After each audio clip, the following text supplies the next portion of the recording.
Mori ore te whānau, welcome into the practice run, your frontline pass to the heart of sports action. Brought to you by 99 Dreams, inspiring others to chase their dreams. With your host, Rawiri, Tukuirangi, and sometimes the brother Vincent, we're diving deep into the thrilling world of the NRL and rugby league today. And who knows where the game will take us tomorrow. From the try line to the sideline, we've got you covered. So strap in as we tackle the big plays, the game-changing moments, and the stories that define legends. Whether you're a seasoned vet or this is your first hit-up, the practice run is for everyone. Every run, every tackle, every win, experience the rush with us. With exclusive insights, couch analysis, and a little touch of humour, the practice run is here to keep you entertained, informed, and part of our practice squad. Because here, every practice run takes us one step closer to glory. The Practice Squad, where every listener is MVP, powering our play every episode, every day. And we want to give a huge mihi out to 99 Dreams for powering our passion. Now let's kick things off with today's lineup. So today, whānau, we always start the show off with a little bit of paper, scissors, rock. Then we moving on from that. We go into, for those who are new to rugby league, you won't have learned about the Anzac test, but it used to be a thing. So we'll explain a little bit more about that in the show as well. After that, we're going to go through our team of the week, who were our standout players, presented by 99 Dreams. And then we'll get into our round 6 recap. And then we've closed out with our power rankings. Who sits atop the power rankings this week and who's fallen to the bottom. All you got to do is stay tuned to the end of the show to find out. But before we get started, bro, how was your weekend, man? What did you get up to? What did you do? Yes, so had a bit of a big weekend, bit of a blowout. It was the end of our 8-week challenge at the BFT gym, so we had our party on Saturday night. Your boy was able to come away with an award. We won a Members' Choice Award, which is crack up as. Was not expecting it, but yeah, something cool to come away with. And so what, you're the team People's hustle. Pretty much it was like the members got to pick on who they thought was the member that stood out most to them in this challenge, and yeah, they picked me, which I thought was pretty cool. The nomination was enough for me, but so that was a cool little thing to come away with. But the big thing of the night was that I'm a part of Team Hustle and we won back our trophy. So Team Hustle all day. We've won it 4 times, and Team Muscle, that's our rival, have won it 3. So it was probably the most one-sided 8-week challenge. We smoked them and everything. It was pretty much a clean sweep. So coming out with that trophy was good. But yeah, bro, that was pretty much me. So I was pretty much done from about Saturday onwards. Sunday was a rough day, just in and out of sleep and trying to eat. But I'm pretty over drinking. It's been too many weeks now. I'm ready for a break, and I'm ready to just enjoy my weekends and not have to worry about that Sunday. So yeah, but I was going to say that though, eh? The fans must be thinking, bro, this guy, all he does is drink, man. Every weekend, drink. Yeah. What a drink dog. Well, we've got one more weekend this weekend drinking, and I'm done. Don't hit me up. You're gonna get a note. No, I don't want to see alcohol for a little bit. Nah. No, that's the one, my G. That's the one. Hey, you never know, man. We might have Benja blow up the phones and try and convince us to head down there and again. It's a hard call for me. I need to rework some things. Yeah, no, same, bro. Same. What about you? What'd you get up to in the weekend, brother? Yeah, look, we had that tournament in the weekend, the PS tournament. My cousin and I, we rocked up to that, man. It was just not meant to be. It was not our day. I couldn't hit above, I think my highest score the whole day was, I think I might have got 82, but I'm pretty sure it was 66. I can't remember, man. It was all a bit of a blur. But other than that, I was consistently hitting 26s, man. 26s, 30s, 11s, 7s, 22s. That's all I was hitting all day, man. We were swiftly eliminated. I think the tournament kicked off at 10. We were done by 12. We lost every leg. So we were out two quick legs and we were done, man. So it was rough. It was a straight start too. So couldn't even blame it on couldn't start. So yeah, it was just a rough day in the office. And the one time we did get to a finish, nah, bro, we just let it go. We just went a miss, and yeah, couldn't claw our way back in it from there. So it was a tough day in the office. Had to take a long, hard look in the mirror and think, what are we up to? But I got darts again tonight for our regular league comp. I don't know, man. Confidence is shot. I'll tell you that much. Confidence is shot, man. You'll be alright, bro. We all have rough days, but you'll bounce back. Everything normally regresses back to the mean, so you're due for a purple patch of form coming up shortly. So hopefully you can get it through and their confidence back up, eh? Yeah, that's all we need. I reckon we just need a good bout of confidence. But speaking of confidence, let's hope the old papers rock. I think I won the last one. You won Mondays. Yeah. You won Tuesdays. Sorry, I won Thursdays. All right, here we go. Let's do this. All right, here we go. Fine. So if you don't know, we explain the rules every week. It's just paper, scissors, rock. We go 1, 2, 3, shoot. We shoot our paper, scissors, or rock, and we do it off camera, and then we lift it up on 3, 2, 1, and we just rinse and repeat until we get a winner. I don't know who's winning, man. I think it's pretty even. Yeah, it's pretty even. So all I know is I've got 1 win, Vince has none. So that's all that matters. All right, here we go, brother. Oh. Yep. Tairua toru wha. And up. Oh, ooh. I didn't feel that one at all. Like, even when I threw it, I was like, I don't like this. I don't like how it felt that whole time. And you're trying to convince yourself to change, but it's like, nah, just stick with it. And yeah, that's what happens. I should have went with my gut. Yeah, well, I almost threw rock, but as I went down, one finger come out, and I was like, well, I've got to give the other one. No, I can't just... I've got to commit. Yeah, just the minute I threw it out, I just bad vibes all around. I did not feel that one. Did not feel that one at all. It's all good. It's all good. Purple patch of form coming your way, brother. Anyway, moving on, Fano. So... For those of you new to rugby league, or the NRL in particular, I don't know when they stopped this, actually. But they kind of just one day didn't roll it, and it's just never been back. But there used to be this test match played in the middle of the year, right before Origin. I think on the same night they normally play Samoa and Tonga. They normally have that same weekend country versus city for a New South Wales selection. And then they had Australia versus New Zealand. And this was known as the Anzac Test Match. So for those of you who don't know what an Anzac is, it is an Australian-New Zealand Army Corps. And so it's a game that commemorates the soldiers that fought together from Aotearoa and Australia. And it was always, a good little rivalry. I think we sucked every year. I don't remember winning one growing up. Maybe we might have won a fight, but I don't think we ever won the game.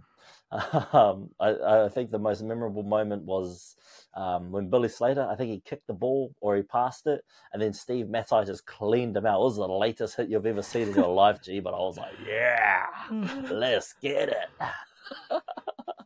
But I just went to go Google it then. It looks like the last one was played in 2019, and Aussie won. We won it in 2018, 26-24. It looks like we had 19 games. The record was 16-3. So our wins were few and far apart, and went 2018, 2015, and then you have to go all the way back to 1998. So yeah, the boys on one-off tests. Kiwis have never been good in a one-off test. It's just not our thing. Give us a camp, give us a tournament where we got a month to gel and put that vibe together. But a one-off test was never our strong point. Yeah, but it looked like towards the end of it there, we were getting somewhere where magical form can happen. So yeah, what I thought we'd do today, Fano, is if there was an Anzac test being played this weekend, who would our players in that test match be?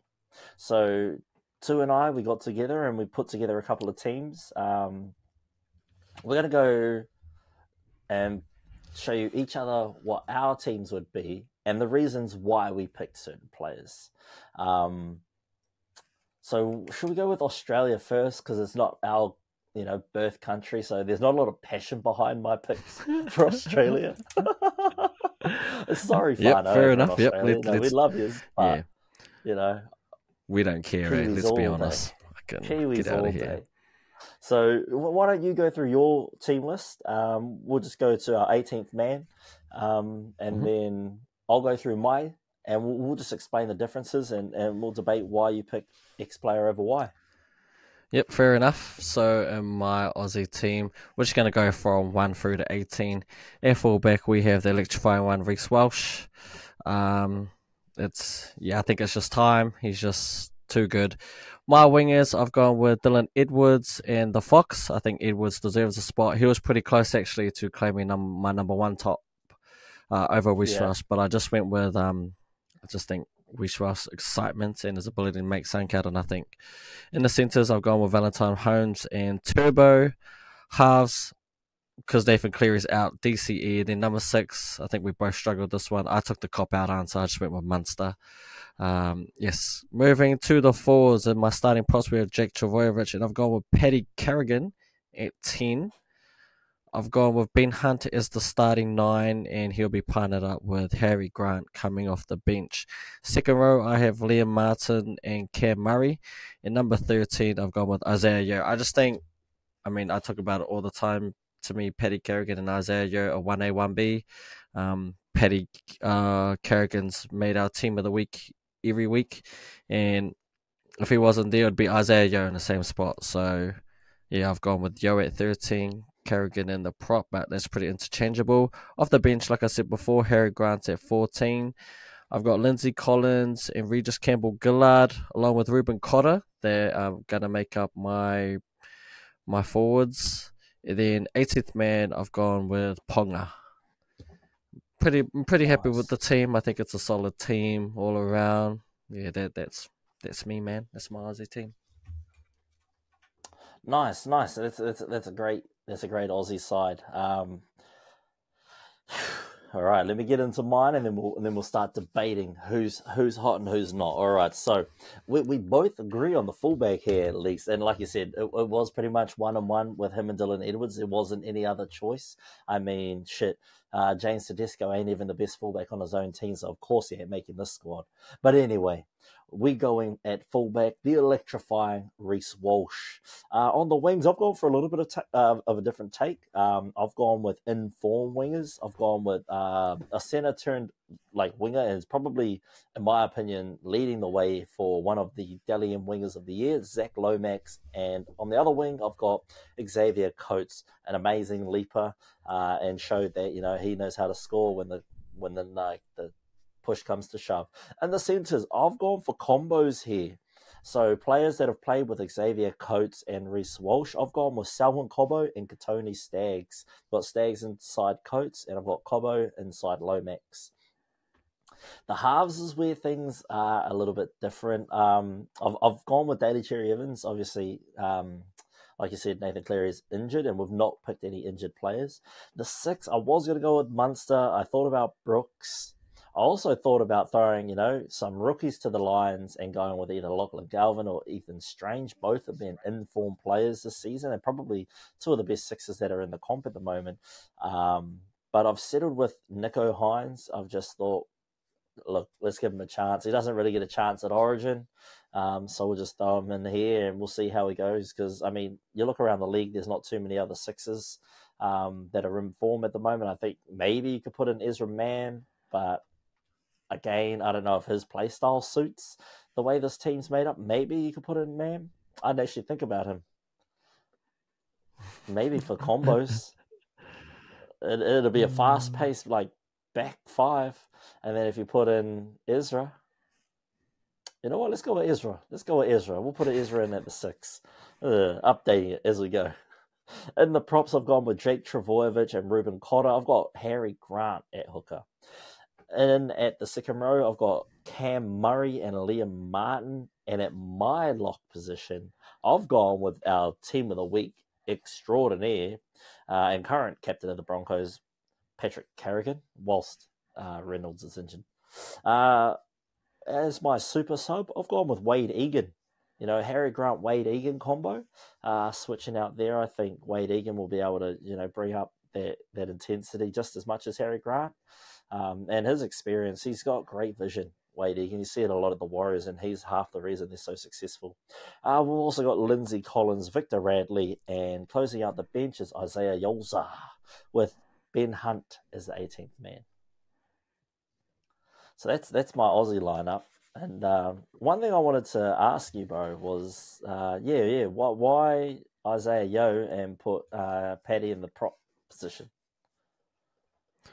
I just think Paddy can do a job as a prop. He's good enough to do it. And Isaiah Yo, he's been the 13 now for a little bit, and on his day, I think he's still the best prop, or the best 13 in the game, with Caddy pretty much nipping at his heels. I think it's just because Isaiah Yo in that team, he gets sometimes overlooked by the other superstars for Penrith, but I think, honestly, I feel as though he's really taken his game to the next level this year. His ability to run and ball play at the same time is just next level, and he's doing it at a really, really high level this year. So that's why I pretty much went with him. I just thought Carrigan is good enough to play prop as well as play 13. So can I ask you this? Mm-hmm. If 10-year Tino didn't do his ACL and Payne Haas was available for selection, does that mean Paddy doesn't make the team? It probably means Jake gets pushed to the bench, I'd say. And so Tino would probably be... I'd probably go with Haas and Carrigan starting. And then it would probably be either Lindsay Collins or it'll probably be Campbell Gillard, the one that gets dropped out. Yeah. No, I just thought I'd ask just because I was like, well, if Payne and Tino were available, then yeah, I'd probably keep those two as starting props, and I'll put Paddy at the locking position. And again, that would be for combos. At Origin level, you got for Queensland. Paddy plays with Tino, and then at club level, Paddy plays with Payne. So I was like, well, he's already got the combinations there. Let's use it that way, because it hasn't been successful, Payne and Isaiah Yo's connection. So, and there's all that criticism that he gets as, a New South Wales fan. He gets a lot of criticism when it comes to Origin. A lot of people go, no, we should have picked Cam Murray over Isaiah Yo because we just need a solid ball runner to get us some go forward rather than someone who's trying to do too much playmaking, which is something that I had in mind when I picked my lock. I want someone like a Paddy Carrigan that, is dependable through the middle, make those tackles, make those meters when need to. And he's not too fussed about scoring tries. Yeah, no, look, fair enough. To each their own, I guess. No, I just pretty much just prefer Yo in that spot between those two, because I know Carrigan's going to be good either way. Harder. And who are you making your captain? Oh, look, the one that jumps to mind, DCE. He's just been there, done it. He's who did captain them last year? Was it Yo? Yeah, I'd assume it'd be Yo. Or was it Yo or DCE? Wait, was Teddy there? Yeah, because he's the reason Edwards was on the wing. Yeah, the wing A, yeah. But look, we both agree Reece Walsh deserves to be in the squad as starting fullback. The things he's been able to do in the amount of games that he's had this season has just been phenomenal. I mean, the way he started the season, he was definitely on fire and on route to put forth a case to become Dally M medalist, especially in that fullback position. However, his latest injuries definitely knocked him back a peg, and in the meantime, Kalen Pong has been able to get all the points from every game and every round. So yeah, it is what it is. And things happen like that. But no, both strong teams fielded there. And you can't go wrong either way. Australia has so many quality players to choose from. And, they got that added experience by playing Origin and stuff like that. So it's always going to be a tough game for the Kiwis to try and get in there and give it their best shot. But speaking of Kiwis, let's try and head over to our Anzac Test winning Kiwi squads. And comment down below too, Whānau. Let us know who you guys think wins? The Aussie lineups or the Kiwi lineups, and whose lineup beats whose? So I guess we'll put it like that then. Your Aussie lineup versus my Kiwi lineup versus your Aussie lineup. Yeah, fair enough. Yeah, and we'll see what the polls say. Do both the Kiwi teams win and it just means we're ultimate, or is it both the Aussie teams win and it means we're shit, or is it two's Kiwi and two's Aussie team beats mine? You might as well rattle off your first team and then we'll do my team second. Yep, fair enough. So for my Kiwis team, again, same thing, going 1 through 18 at fullback. I have the superstar Joey Manu after what he did for the Roosters this weekend and what he always seems to do when he's playing fullback. I'll be stupid to pick anyone else. My wingers, I've got with Jermaine Sako and Ronaldo Mulitalo, both been as Kiwi wingers before, and it's the added bonus of Jermaine Sako being a high clip converter. At centres, we've got Matthew Tomoko and RTS. So yes, RTS makes his return, because of course he does. He's Roger Tuivasa-Sheck. In the halves, at 6, I'm going with Sean Johnson, and he's going to be punted up with Jerome Hughes. Sean Johnson's just turned back the clock, and he's playing at an elite level. I know he plays 7 for the Warriors, but he has no issues playing the 6 as well. So I figured just shift him to the 6 and let Jerome Hughes be that 7. In my front row for the props, I've gone with the Bash brothers, Moses Leota and James Fisher-Harris. I just think they're not only 2 elite props, they're the best duo props we have in the game. And I've gone with Brandon Smith at number 9. Second row, Britton Dakota and Isaiah Papali'i. And at that 13 lock position, I go with Joey Tapine. Off the bench at number 14, I've actually gone with Jeremy Marshall-King. I think, Brandon Smith, I don't think he's a 80-minute hooker. And I think switching him in with Jeremy Marshall-King, I think he'll bring a different style of play. And it's something that could interrupt the flow of the game, bringing that different style. So, yeah, I've got those 2 going against Ben Hunt and Harry Grant. And it'll be an interesting battle to see who comes out top there. We've also got Leo Thompson, who I swear after playing for the Kiwis last year, he's just gone to another level. He seems to be firing for the Knights. We're going with Griffin Neem or Griffin Naume. He's slowly becoming an elite prop for me, and he seems to get better every day, and he deserves a spot in this team. Number 17, I've gone with Scott Sorensen, kind of that Mr. Reliable, can play in the second row and play in the middle. And my 18th man is Dylan Brown. So, yep. People unlucky to make this team. Kieran Foran, I know he's played that 14 role. And Dylan on the wing, he can be considered a bit unlucky. We've also got that winger that I'm quickly falling in love with from the Broncos, old Dean Mariner. He is just silly.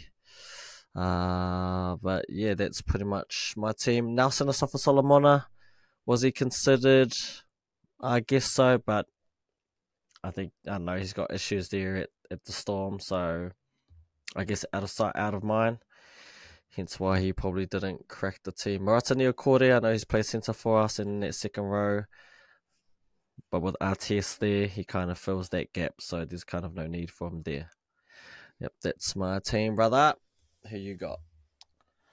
Yeah, look, you picked a great team there, and I feel like Griffin Niame, he's become like a cult hero with on the Practice Run podcast here. You just love the guy, he's got a great work ethic. Just puts his head down, racks up those meters. North Queensland Cowboys have picked up a real one there. I'm sure he's a Māori somewhere. Put him in the Māori All Stars. I'm sure he's got some whakapapa somewhere, man. Kai Tahu must be. The one thing about Sorensen, because I do have him on my team as well, is he's due to return this week. So that's why he's eligible for selection. Otherwise, it'll be Tohu Harrison. Obviously, the injury to Dean Mariner, he's out for actually quite a while because it was like a fractured back or something like that. Because when he got the 2 knees in the back after Coates went up, when he Coates got dumped down on his back, and then yeah, bro, and yeah, so he's actually out for a while. Yeah, and I will speak to that once we do our round recaps, because I think what's his name, Pereira, needs to come on and give it a go instead of Corey Oates. So But anyway, let's dive in. Look, I'm the same as you, brother. Joey Manu, he's the best Roosters fullback they got right now.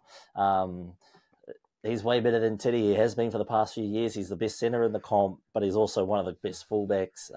Brandon Smith doesn't think he's all that. He reckons he doesn't pass fuck all, and he doesn't make fuck all tackles at fullback. That's why he likes to play there.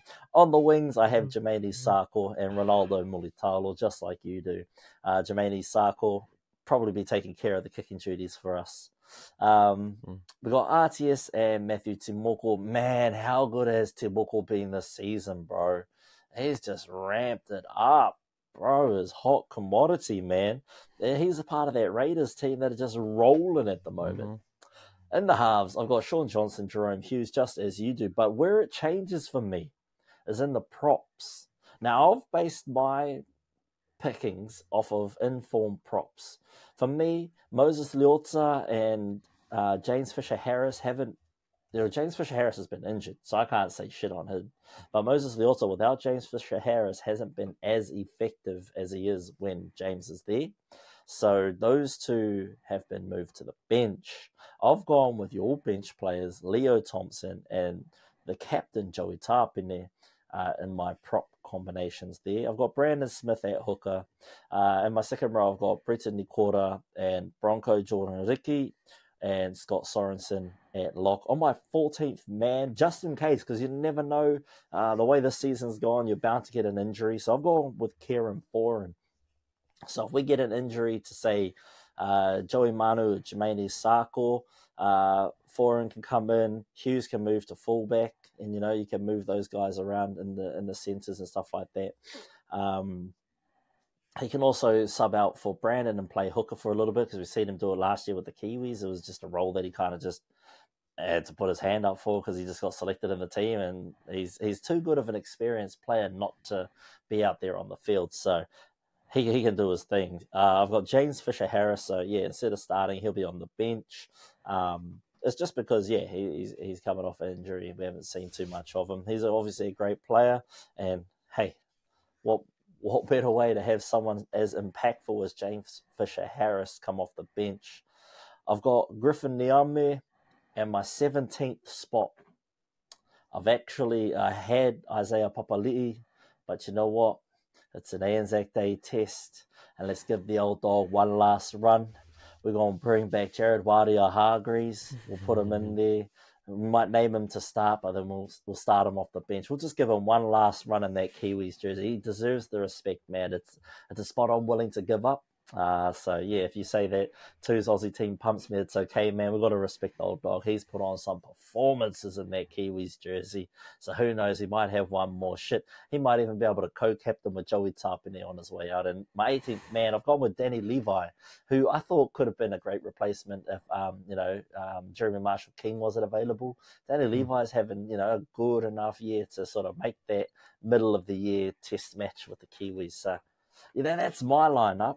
And like I said, just a few differences between mine and yours is just in the forwards, man. And I just went with some informed players at the moment, as opposed to the Panthers, who other Panthers players have sort of stepped up, as James Fisher-Harris has been injured and Cleary's been injured. So with a lot of injuries in that team, other players have had to step up, and it's been great to see the depth that Penrith have.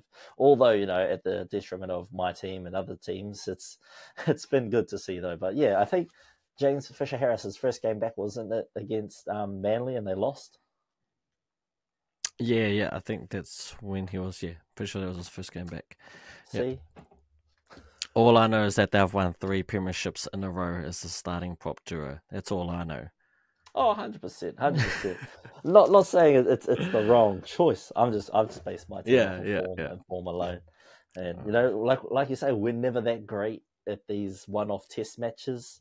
So maybe having a 2 enforcers out there that look the bloody same. I feel like James Fisher-Harris is a little bit more of a modern day Jared Waerea-Hargreaves, man. They both got that mongrel in them. They're both hard hitters, and they're both two dudes you don't want to fuck with. Yeah, you're not wrong. I think the main difference between them is that James Fisher-Harris doesn't give away those silly penalties like the old Jared does.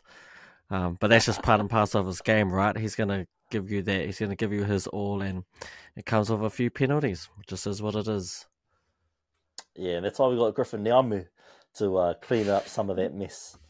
So yeah, and so with the subs, so it'll probably be Griffin Niamu and Jared Waria-Hargreaves going in, and then James Fisher-Harris and Griffin Niamu going in, and then Griff coming off, or Scott coming off and then switching and tapping in the lock position and bringing on Jared Waria-Hargreaves in through the middle there. But look, lots of depth in that team, lots of ambition and hope, lots of star power in the back there, man. Timoko and Mulitalo, that will be a deadly combo. Come on now. That'll give bloody Cobo and Lomax a run for their money. But it's hard to see. You got Isako RTS back there, Joey Manu. Just give him the ball, let him do his magic. Can't believe he had, how many run meters did he have the other day? Freaking 300 or something. He's like the first player now to 347. So he's got the most run meters at NRL level and international level. And he ran more in the international level in a single game. It just goes to show, man. I mean, he's the best center in the game, and he's probably a better fullback. And it's crazy to think that, he's probably leaving at the end of the year, that we never got to see a full season with him at fullback. Because who knows, if he goes to fullback, we might be looking at a Dalian winner. What he can do in a short amount of time. It just, I mean, does he have things he has to learn as a fullback? Is his ball playing the best? Probably not, but he's never been known for his ball playing, right? At centre, he just gets the ball, smokes his other centre, and does that late offload. And Bob's your uncle. They score almost every time. So, yeah, but give him a whole preseason there, man, it'd be scary. I think there's a lot of teams that are glad that he doesn't play fullback and play centre. But it's just crazy to think about the best centre game might be a better fullback. Does that say something? Man. Does that say something? Like, does that tell us about Joey Manu, the player? Like, is he just that good, or is it something about the centre position? Because Zach Lomax didn't want to be a winger, and he's playing the best rugby of his life as a winger, not a centre. It's just, and if you look at, here's a quick question: who are your top 2 centres in the game? Or actually, we'll go top 4. Right now or all time? Right now, who's your top 4 centres you have in a game? Joey Manu. Bro, when Latrell plays centre, he's gone, man.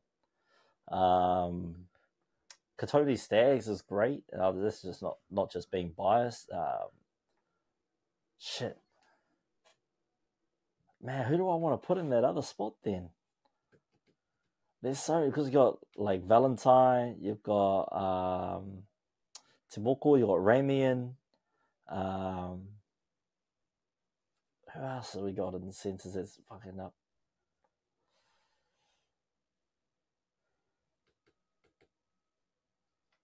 We got a few, but like the fact that one of the first persons you mentioned was Latrell Mitchell, and he plays fullback, right? Lets you know that the amount of talent that it kind of seems like a position that you can get someone else to play. Like, they don't have to be out and out centre.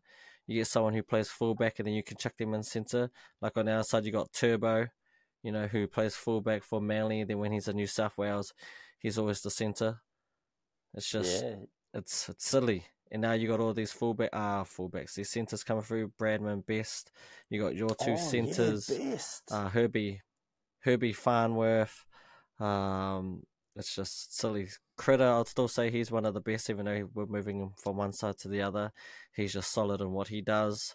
It's crazy to think, man. It's just, I don't know, it's just one of those positions. Jack Wyden, he's a full-time centre now. Still elite. It's just... Yeah, man. There's so many great centres in the league at the moment. And then you think of the greatest of them all, I believe, is Greg Inglis. And he finished his career as a fullback. And I think he played 6 for a little bit too at the Bunnies. Bro, he played apparently I looked at it a little while ago, but he was the sixth for the Storm in a few of those playoff games during their early run. I don't know. I think he might have just been named there. I'm not actually sure if he played there. But yeah, great. You won't get an argument from me. I think I'd probably say the greatest centre of the NRL era.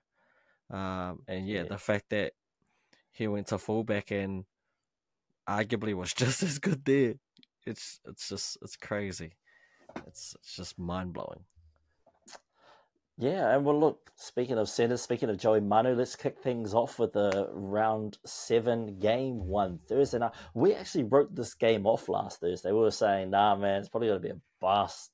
But little did we know, like, we forgot really that, Tedesco wasn't playing, that Joey Manu was going to be at fullback. So that automatically meant it was going to be electric. I do think the Knights could have pulled that one out of the bag if Kalen didn't go down early with that hip injury. And have we heard any word back about that, whether or not he will be playing or he's out this week with that injury? I can have a quick look. I don't think so, because he ended up like in that second half, right? I think he had that one run in the second half, and then I think he realized, it's not actually that bad, because then he just turned it on in like that last 20.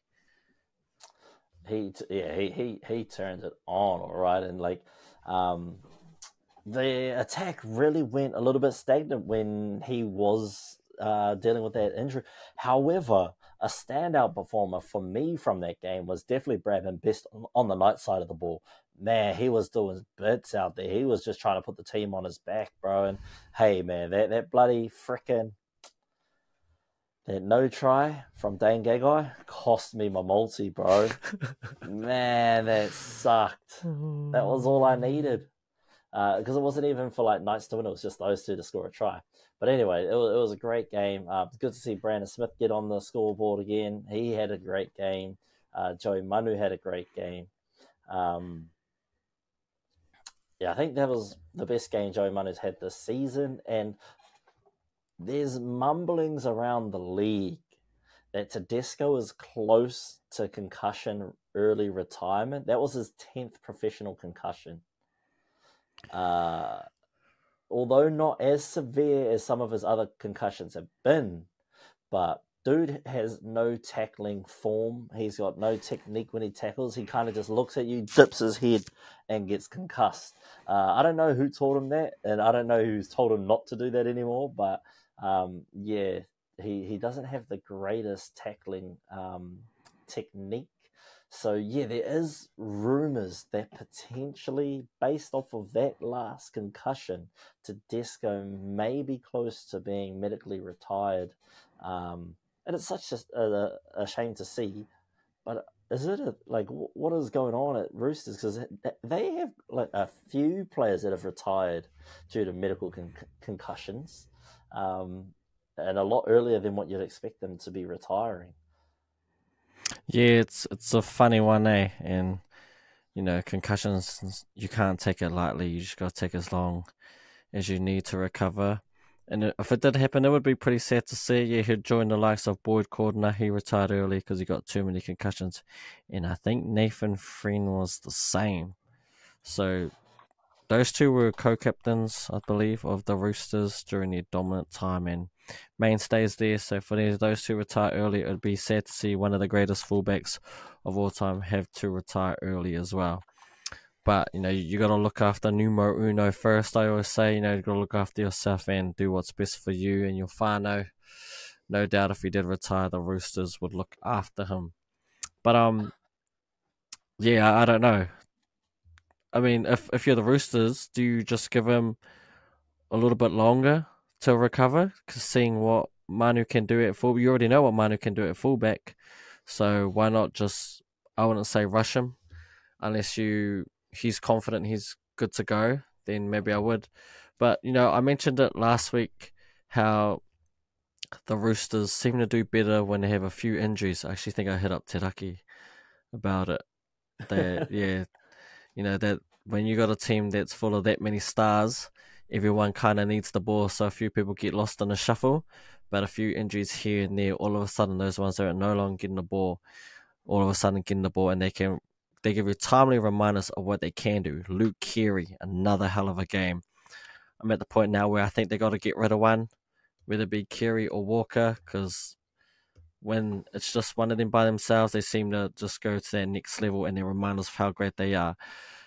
Angus Crichton has really impressed me these last 2 weeks, and he's given me a timely reminder of why he was $1 million player and why he was, in that New South Wales team. His form's really, really good. He's been dominant on that side. Joey Manu at fullback just does whatever he wants, and even Brandon Smith.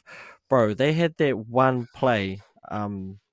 They scored off a 2 where it went quick play the ball. Brandon Smith went out of dummy half. I think he went to Manu. Manu broke the line, and then he quickly went. Oh no, Manu didn't quite break the line. He got kind of tackled around the legs, and he gave it to Luke Keary.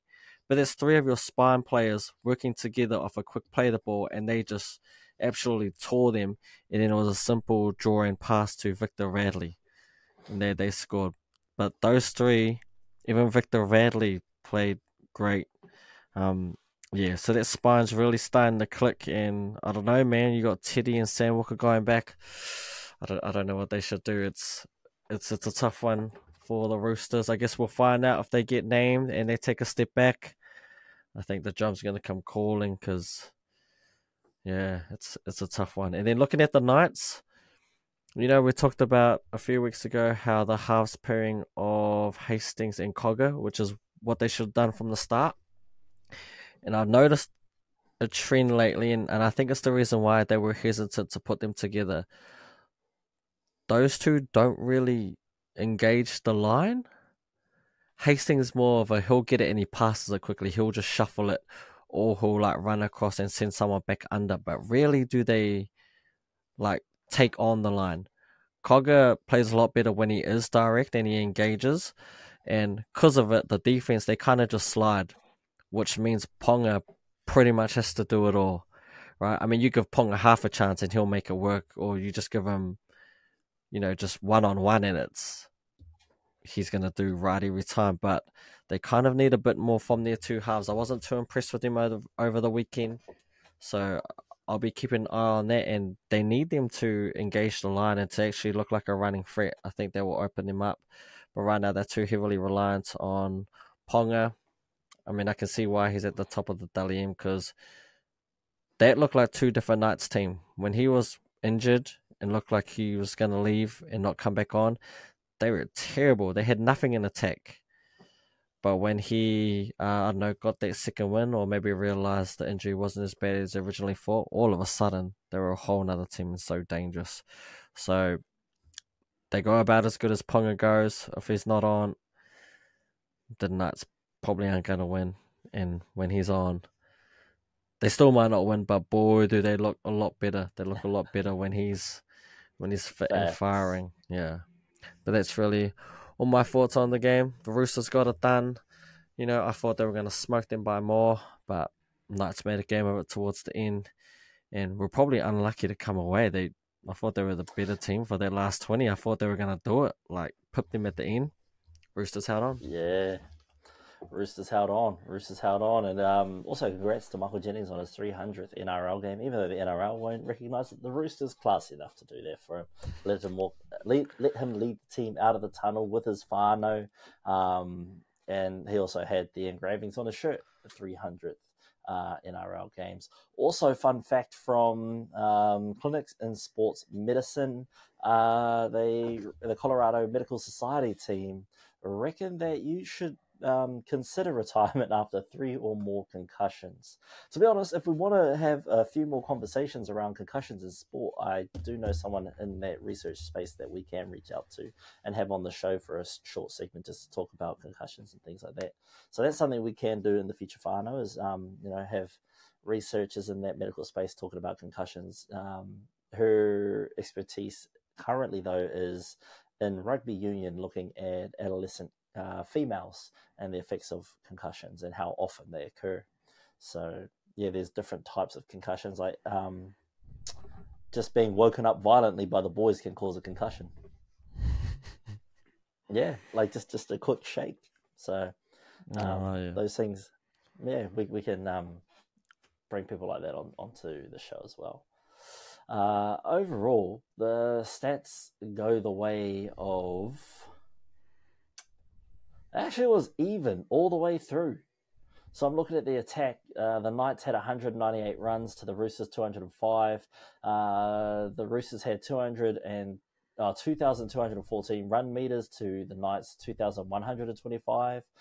Post-contact meters were 845 for the Knights and 887 for the Roosters, with 6 line breaks to the Knights, 7 to the Roosters, 32 tackle breaks by the Knights and 39 by the Roosters, with an average set distance of 54.51 metres for the Knights and 52.72 metres for the Roosters. Man, that just goes to show them dudes was balling out, man. Like, the attack was on fire, but it was, closely contested. Overall, that was a great game. I quite enjoyed that game. I thought I wasn't going to, but I actually quite enjoyed that game. So thanks to the Knights and the Roosters for putting on a show. Yeah, no, I'm the same as you. Continues the run of great games on Thursday. And yeah, got to give a shout out to the Roosters a night that was entertaining as hell. Heading over to Friday night, look, I'm not going to lie, I was actually practicing darts. I don't know why I was practicing. I sucked anyway, so should have just watched the game. But no, I did miss this game. I caught bits and pieces while I was playing. I had it on my phone, but I was playing more than I was watching. And from what I saw, man, what a game. Man, what a game. It was close. And Bulldogs, unfortunate again not to get another win. What I've noticed about this Bulldog side is, and I said this last week, I think, is that they're able to match the intensity and they're able to compete with the oppositions. So it looks like they're a dud team because they're playing dud teams. But when they play, the likes of the Melbourne Storm, they're able to stand up. When they played the Roosters the other week, they're able to actually stand up and, make a name for themselves. They're them dogs. But hey, they might want to bring back those 2004 Heritage jerseys because they looked boss when they were playing in them. It gave them a bit more mana. They might have been, embracing the mana of that team, and they had some extra power going through them. So they might want to bring that jersey back, man. But yeah, look, it was great to see Addo-Carr doing Addo-Carr things again out there against the Storm. There's definitely things to look forward to as a Bulldogs fan, man. What were your thoughts, as our resident Bulldog supporter? Yeah, I'm not going to lie. I think I said on a previous show I thought we were going to get smoked. And I actually had a workout Friday night, so I missed the game. Once again, didn't plan on watching it because I thought it was going to be 30-0. And I think I had a quick look. And when I seen we were 10-0 down after like 10 minutes, I was like, yep, that's about right. But then the messages started coming through, bro, your doggies, bro, they're pretty good, so it made me go back, and next thing I know, it's 10-all, and the next thing I know, we're up 14-10. Didn't quite have it. I didn't want to jinx them, so I didn't want to turn it on completely on the Sky Go and watch the rest of the game. I thought I'd just let it play out. And then I think I seen the score with about 2 minutes left to go that the Storm had scored it, and it was 16-14. But look, I mean, Kikau. He's quickly reminding us why he was the best second rower.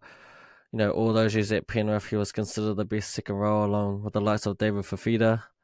And last year, he didn't have the greatest year. He had a disrupted preseason with the World Cup.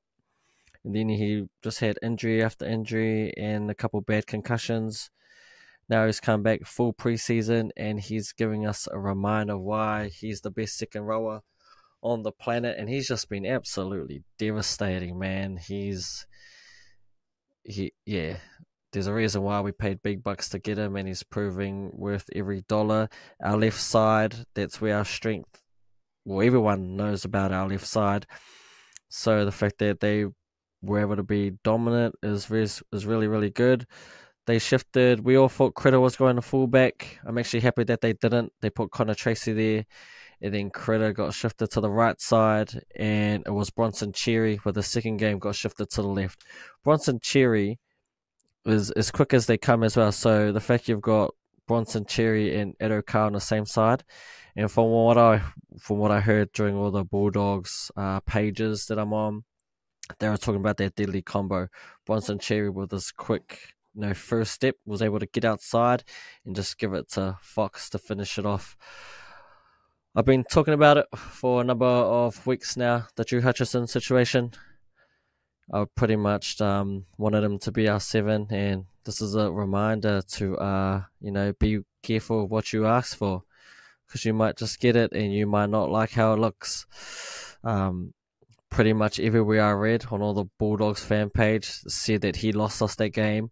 All of them have been calling for his head since about 2-3 weeks ago. And yeah, I don't watch the game, but when on every page I look on, all they're saying is Drew Hutchison needs to be dropped. Maybe that's saying something, and it's been happening for a number of weeks now. Everyone's pretty much wants Connor Tracy at fullback. They want Blake Taff at 7, Burden at 6, Reid at 9, which would leave maybe Drew Hutchison to fill that role that he did at the Roosters, which is play that 14th man utility role, come and play that ball playing middle forward. Look, everyone knows we don't have the best pack, but from the highlights I saw, we just played footy, quick shifts. Like a couple of those tries were long distance tries, and we were shifting it on like the third play in our own half. But you got the likes of Boston Cherry, who's fast enough to get on the outside of his man, which puts that winger in a compromised position. You just hand it off to the Fox, and he does the rest. Early ball to kick out, because he's just absolutely dominant at the moment and will just terrorise that side. Early ball to him, just keep it simple. You got Matt Burden dude kicking. Yeah. Happy with the performance. Happy that the boys didn't get absolutely destroyed, but it is getting harder to see us losing these close games. From what I've been hearing, we should have won it. And yeah, we probably should have won it. We were good enough to win it. So that's 2 games now that we probably should have won. One against the Storm, one against Souths. Our season would be a little bit better. But I don't know, man. I think this game coming up is going to tell us really where we are. It's going to be a marquee game for us. I got nothing to say on the Storm. Yeah, there's 3 games now that you should have lost, but hey, it doesn't matter. Shoulda, woulda, coulda. You got it done. And that's what the Storm are good at, though. They don't go away. They stay there or thereabouts, and they're able to grind those wins. They steal those wins from you. They did it to the Warriors. They did it to us, and now they've done it to you. And I hope they do it to the Tigers, just because of it's fuck you. One thing I was going to ask, so do you think Bronson Xerri's almost solidified his spot back in this team again? After that performance, it's going to be hard not to pick him. I think he's good enough to stay there, and after what he did, it's going to be hard because I heard Connor Tracy had a hell of a game. Blake Wilson, I don't think will crack the team again. I think he's going to be the one to miss out. Carreras is too good. His runs back from those kickoffs is what we need. He gets us going, and he's got a good offload on him. Adokar, he's always going to be one of the wingers if he's healthy. Critter, one of the best centers in the game. And honestly, if we look like that, I can't see it being changed. It's just a matter of where Blake Taff goes. Does he go back to... Because if he does go back to fullback, I can't see it. Yeah, that'd be shit. I can't see it. I think... I guess we'll know later on tonight when the teams get dropped. Blake Taff's either going to go to 7, Drew Hutchison to 14, because I think Kurt Mann is still out. But yeah, I don't know. Be interesting to see. It's a good problem to have, I feel. Oh yeah. Great problem to have.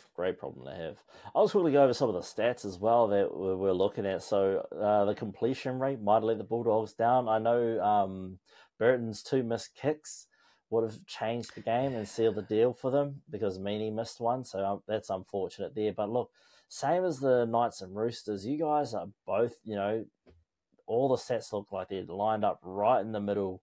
We'll have a look at your defensive plays. So your tackle efficiency for the Bulldogs was 86.22%, and the Storm was 87.04%. The Storm made more tackles than the Bulldogs. Less tackles than the Bulldogs, sorry. They made 329 to the Bulldogs 338. They missed less tackles, which is 28 to the Bulldogs 39, and the Storm had 1 intercept. There were 21 ineffective tackles from the Storm, so that just means Kikau was running amok through them. And then offload, and the centres were carving up to the Bulldogs. 15 missed tackles. On attack, there was 196 runs made by the Bulldogs to 190 from the Storm, with a run run meters made was 1,835 by the Bulldogs, 1,602 by the Storm, 547 Storm post-contact meters to the Bulldogs, 551. 5 line breaks to Melbourne, whereas the Bulldogs had 8. 39 tackle breaks for Melbourne, and the Bulldogs had 28. The average set distance was 39.1 metres by Melbourne and 43.69 by the Bulldogs, with 206 kick return metres to the Bulldogs, 186. It looked like it was just a fun, free-flowing game of footy there on Friday night out there in Melbourne. And, man, the Bulldogs, you guys are looking good, man. You're building towards something. Maybe not this year, but you've definitely got, you've got a foundation that you can build upon, man. And trust me, I've been there. It was a few years ago. Brisbane were trying to make that same transition into becoming a something team instead of a nothing team. So a few more key pieces and you'll be there or thereabouts, just like you were in the heyday. Heading over to Brisbane, the Dolphins lease our stadium, so they might as well call that a wannabe home game for them. But it was definitely a home game. And here's a fun fact for you. Do you know, since I think it was 1995, right up until about 2006, the Cowboys had been in the league and they'd never beaten the Broncos until 2006. They had 2 draws, but they'd never beaten the Broncos. So the Dolphins will be hoping not to repeat that same unsuccessful period against the Broncos, because it is Big Brother versus bastard unwanted nephew. And what a game it was, man. It was a slow start. It was a really slow start. It really all kicked off in the second half. The Dolphins jammed in 2 jammy tries late to try and, even out the score. But I'll tell you who was on fire. Xavier Willison was doing bits through the middle, man. I think he's doing enough when Payne comes back to be starting with Payne, or he's that number 1 guy off the bench. What's that guy's name? Let me pull up the team list. I never remember it because I don't actually like him. Fletcher Baker. Which one? Oh. Fletcher Baker's got to go. He hasn't done anything. He's got to drop back down to like Queensland Cup, play down there. Just find your mojo back, brother. Because, Xavier Willison, he's done enough to start. Kobe Hetherington's done enough to start. When Payne Haas comes back, someone's got to go, and it better be Fletcher Baker. But, I can picture Xavier Willison moving up into that starting lineup and seeing Fletcher Baker off the team altogether, and then get them to promote Benjamin Takura. I know Kevy's not too keen to get Benjamin Takura in there too often too soon. He'll want to build the boys' confidence up and make sure that he is really ready for when his number's called. Hopefully no more injuries, and I don't want to see him playing just because we've got too many injuries. But, look, I'd love to see him out there. Xavier Willison also found out that his mum lived in Taranaki for a bit, and he played for the Dragons, I do believe. That's what my auntie was saying. Her mate, is Xavier Willison's mum. So, good to see Kiwi boy. He'll definitely be in a Kiwis jersey one day. But, look, him and Payne Haas, they're going to be a deadly combo. I think they'll be better than Payne and Flegler were last year. Just got to get that boy some more game time, man. He was pumping through the middle. Pumping. Tyson Smoothie is another person who could probably be dropped from the side and maybe put in Blake Moser, give him a run, skin little kid, but give him a chance, man. Give him a chance. I'm also thinking maybe Corey Oates comes off the side and we see Pereira in there. Come on, man. We signed him. Might as well use him. We don't have Dean for a little while, so you might as well give this kid some game time. There's also been talks that Selwyn Cobbo is in negotiations with the Roosters with the agreement that he can come in and play fullback. So there's that rumour going around the rumour mill at the moment. I've seen that on a few Broncos posts. They're hoping Katoni Staggs stays because him and Cobbo are all off contract at around the same time. They're hoping Katoni Staggs pays and gives us the hometown discount. Then we're able to afford Cobbo. There's also a rumor, and I don't know if it's actually true. I've only seen it in Broncos forums, that Reece Walsh and the Broncos have all but announced. So they say that the deal has been done. It's all but announced. So we hopefully can look forward to that. But my only thing is, are we signing the most electrifying player and then killing ourselves in the future by not being able to have a full squad spread out? We just have one stacked position. I mean, look at the Knights with Kalen Ponga, super stacked at fullback, but the rest of that team is a bit meh. But yeah, and a sad injury blow to the Hammer. I think he went down in the first 10, 20 minutes. I know that because he only scored 5 on my fantasy team, and then I was like, the hell is Hammer gone? So, yeah, that threw a spanner in the works. I think Cody Nikorima has a question mark around his name as well. Moving forward, Ewan Aitken had a great game. Yeah, it was a great game. I really enjoyed it. I know Corey Oates scored a try. So people saying that Pineda shouldn't get us run because Corey's still doing Corey shit. But look, man, he may not be on the team much longer because I think it's Cobbo, Oates, and Stags all coming off contract at the same time, and they've only got enough money to really sign 1.5 of them, which is why we need Katoni to give the hometown discount, and then we can give Cobbo some centre money instead of fullback wing money. But again, the Roosters are losing Joey Manu, maybe. It's not confirmed that he has signed yet. Not quite confirmed. But one that is confirmed is Suwali. So yeah, there's potential for Selwyn to be leaving Brisbane and heading on down to the Roosters. That's I think it in terms of my recap for this game. It was a fun game to watch, and super captain Patrick Carrigan going hard as always. And the Broncos are still yet to bring back Pia Kura, who went out a little while ago. Obviously, Payne Haas is to come back. Adam Reynolds is to come back, and Dean Marin is to come back. So, we're still missing a lot of key players. So for us to be able to still pick up points every week and still be as consistent as we are, there's a lot to be said about this team. And, injuries are a part of the game, but had injuries not occurred to this team, I think we could be looking at a different ladder. The ladder could be shaped a lot differently than what it is. But what's your assessment of the game, man? What's your storylines coming out of this one? Yeah, I think I had gotten home about halfway through this game, but by then I was pretty much ready for bed, so I didn't really watch it. And as you know, when it comes to those Queensland derbies, that's not a derby, man. That's not a derby. Not that's the game. Just a Queensland arse whooping.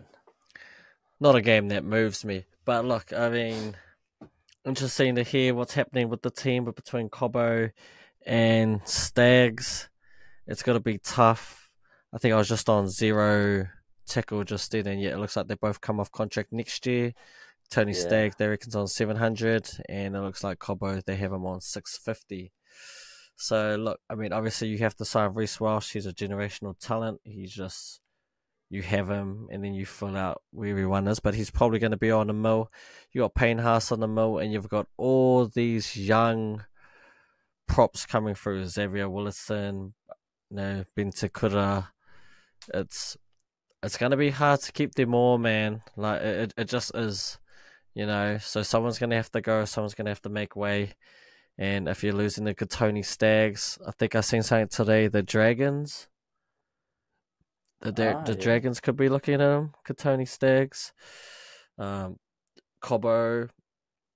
Yeah, look, if he goes to the Roosters, I mean, it's... Yeah, something's got to give, I don't think you can keep this team together unless they all take discounts. And look, I mean, loyalty to the team is one thing, right? But you only get to be a professional once, and you got to look after, like I always say, look after yourself first and look after your whānau. So if you can get like double the money somewhere else, you'd be a fool not to take it. But that's just my opinion. Hard out. But one thing I've also remembered is that Payne, I think this is how the Broncos structured Payne's contract, because Does Willison and Takuta come off contract the same time as Payne? According to what I'm looking at, Payne Haas comes off contract 2026. I'm trying to find where Willison is. So Takuta, yeah, that looks like 2026 to me. And Willison is next year. Right, because I think the way they've structured it is I think it's a wait and see with Payne Haas, because it took a while for them to sign him to this current contract. But the reason it's so short is they're putting a lot more faith into Willison and Takuta coming through. That does, hopefully he doesn't. But, if Payne does decide to walk at the end of this 3-year contract, they've got people that they can sort of fill the gap once he does go. And I think they're looking at Takuta to be that gap filler. Because I'm assuming they're going to throw a bit of money at Willison to stay. And he'll be on the non-proven contract if he keeps getting minimal game time. But he's really forcing his way into that starting lineup with the way he's playing at the moment. Stags, it would suck to see him go, man, because he's been, what do you call it? Just a cornerstone of our centres the past few years, They kept him and let Herbie go. That's how much we believed in Katoni Staggs. Cobbo was a winger. Now he's moved into the centres, which might mean he can command a little bit more money from the Broncos. But look, I think if they manage to do bits this season, then they'll probably call it that and go chase the bag. I think if they get close to getting that championship again, they might think about keeping this team together. Because if you leave and go to the Roosters, in Cobbo's instance, you might get back there. You probably got a good chance. But if you're Katoni and you go to the Dragons, well, you're probably as good as Uppy going to the Tigers, hoping that you're going to win a premiership there. So, look, lots of storylines to watch throughout this season. So watch this space. We'll definitely keep you guys updated as the season continues. Saturday night footy. Bro, what a way to kick off Super Saturdays. See, when I started watching this game, I was like, the Manly vs Warriors, by the way, Fano, over at Go Media Stadium. I think this has been the first draw at Mount Smart Stadium for I don't know how many years. It's been a while. But the way it started out, Manly really gave it to the Warriors. They were managing to get up the field real quick. Every time they had the ball, they were pinning down the Warriors. They were getting back up over that 50 easily. One thing that concerned me with the Warriors was their kick chase. Now, if they're going to be a grand final team, they need to improve that kick chase because it was non-existent. When you're used to watching games like the Broncos, the Bulldogs, I can't believe I'm saying that, but the Panthers, their kick chase is impeccable.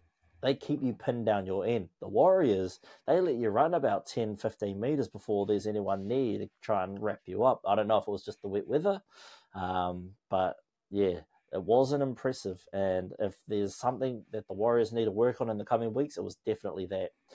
Sean Johnson and Charles Nickel-Clockstad looked like men alone out there. Yes, Adam Fiddle-Blake played like maximum minutes this weekend, but their effectiveness as forwards just wasn't really there for me. Not what we're used to seeing from the Warriors at all. And maybe that's credit to Manly. And yeah, it was a silly error from, I think it was Josh Aloiai running into the kicking leg of Sean Johnson when he went to go for the drop goal at the 79th minute. Referee said, no, that's a penalty. Can we just double check that though? Double checked it and marched Sean right in front of the post. So he was at the 48 meter line. So he was right just on the cusp of halfway. Booted that thing, shanked it, obviously, because he got his leg kicked. And then, was gifted 2 points right in the middle. Now, that next 10 minutes, man, was some intense footy. Both teams getting there or thereabouts. They showed a lot of grit, a lot of determination. And to be honest, a draw was probably the only way that game should have ended. They were both evenly matched, in my opinion. Daly Cherry Evans, he walked in on that first try. The Warriors just fell asleep. The ball got grubbered and it deflected off someone and it just sat there and Daly Cherry Evans just dived on it. There was no sense of urgency from the Warriors. I think Sean Johnson probably could have iced this game out. If he had, slotted all his kicks, he missed one from just to the left, I think it was, of the uprights, and just flew past. It was pretty windy up there in Auckland. The rain was coming in sideways because it was 4 tries piece. 2 conversions to us, 3 to them. Tommy T had a game. Yeah, he scored a try, but he also had a strong game running the ball, and defensively he was everywhere. Dallin had a highlight play where he picked off the ball, but I think before that, maybe it was in the first half, he kind of got caught falling asleep trying to go for that intercept, missed the intercept and the tackle altogether, and they pretty much waltzed down. And I think that was Daly Cherry Evans' second try. So he scored 2 in that game. Sean Johnson scored 1. Dallin scored a double. Jazz was the first to get on the board for the Warriors and kick things off. But, the Warriors need to take a good hard look in the mirror after that game and think, are we really serious about trying to run for a grand final, or are we just here for shits and gigs just to fuck other people's chances up? I'm still on the bandwagon, but you guys are going to need to tune up your performance a little bit better and make sure that, the kick chasers existent. You've got great second rowers there. Capewell should be chasing. You've got, who's on the other side? Jackson Ford's there. Laban, when he comes on, is a young bloke, so get him running up the field. He's a big bugger, so get him into it. You guys have all the potential. You're the best team on paper. Get out there and take it. But one thing I learned was, their kick chase ineffective, and they don't look too good playing in the rain. I don't know why the website's saying ground conditions good, because the rain was coming in sideways. I couldn't tell you, Matt. But look, this was, how much of this game did I catch? We had it streaming in the background, but I was well and truly on my way at this point. But what I did see, the bits that I did see, it did kind of look like Manly were dominating. Those tries that they got, one was a bit fluky. I think it went through Tohu Harris. I think it went through his legs for that first try. And then, honestly, I think these two teams might just be evenly matched. And maybe that's where we find the Warriors, not quite that elite status with Penrith and the Storm, who just somehow seem to find way to wins. But maybe they're part of that next tier list, along with the likes of, the Sea Eagles, the Broncos, the Sharks, kind of in that realm. And to be honest, I know it ended up in a draw, but Manly, how do you lose that game? You should think of that draw as a loss, right? You were up 8 points with what? 3 minutes left to go. That's inexplicable. Josh Aloye, you just can't be doing that. You know what I mean? That's just unacceptable. But also, right, the controversy is that should there have been a penalty? Because some people are saying that shouldn't have been called. But, hey, it is what it is. And I think the ruling on that play, because that happened to the Bulldogs a while ago. It was Graham. It was the Good Friday clash against the Souths, and it was Reynolds, the one that got taken out. And I think the ruling is you get it from pretty much where the ball landed. So that's why Sean ended up as close as he did, because it's not from where you kick it from, it's where the ball travels. And that's the point of where you get the penalty. So, big difference between, him kicking it pretty much at halfway to straight out in front, 10 meters away. It's a bit of an easier kick. But hey, look, sometimes you create your own luck. The Warriors were good enough to scrap and survive and brought it back, and in that overtime, or anything can happen in overtime, right? 90 minutes ended up being draw, and maybe that's a good reflection of where they were, how evenly matched they are. But I think the Warriors are still going to be there. I think they're a playoff team. Sea Eagles are looking really good this year. Rumour has it Seabold's going to get an extension soon. So it'll be interesting to see how that goes. And that's pretty much all I got to say on it, man. I think just another game for both these teams. Gutted. Well, I think the Warriors should be lucky that they got a draw. They probably shouldn't have won that game or been in the position to win it. In Manly, that's one that got away. Even though you got points, you got to think of that more as a loss than a win. But I think as far as Warriors are concerned, they'll be on to the next one. And for the Seagulls, you got to be happy to come to New Zealand and come away with some sort of points, even though really that's gonna feel like a loss more than a draw for them. But yeah, that's pretty much all I've got on that game. Yeah, and Josh has received a 1 week stand down for his interference on Sean Johnson's kicking leg with a early guilty plea. Yeah, so that's the ruling, because he touched the kicking leg. Yeah. Which is a dangerous position. So they're big on that, eh? Don't touch that kicking leg. 100%. Player safety. Yep. Heading over to the middle game, we've got the Parramatta Eels in a surprising win over the North Queensland Cowboys, 27-20. Hoo-wee. Look, Gutho was passionate this game, man. Like, anytime they got the ball, he was fired up. So I think that passion rubbed off onto the rest of the crew. Brown had one of his best games so far this season. He was running the ball dominantly, and defensively he was on point, man. Look, I don't know what else to say about this game, but Cowboys just looked a mess. They didn't look like the Cowboys that we've seen at the start of the season. The Eels finally, picking up points without Mitchell Moses, although his return couldn't come soon enough, because imagine him back on the squad, they wouldn't be in the position they were in. They would have won a lot more games, a lot more comfortably. So, yeah, it was good to see a bit of life from Parramatta. Good for them to get out in front of their fans and play the way they played. Where's all my stats? That's what I'm looking for. Who else had a great game? The Parramatta forwards were doing really good. However, I think one thing that kept these guys in the game was all the errors and ruck infringements and penalties conceded. So the Cowboys conceded 8 penalties to Parramatta's 5. Even though Para had 2 players on report, it just seemed as though the ref kept calling Cowboys on errors and penalties. Well, I don't think it was until later on in the second half where things were evening up in terms of penalties for and against. But here's another interesting stat, was the Cowboys made 22 ineffective tackles, which meant that the Eels were able to get away with 39 tackle breaks, four line breaks, and just make a lot of post-contact meters. Cowboys still had a lot more line breaks, but they were getting chopped down, and a lot of their tries are getting overturned. I think I remember seeing Kyle Falk get a try overturned.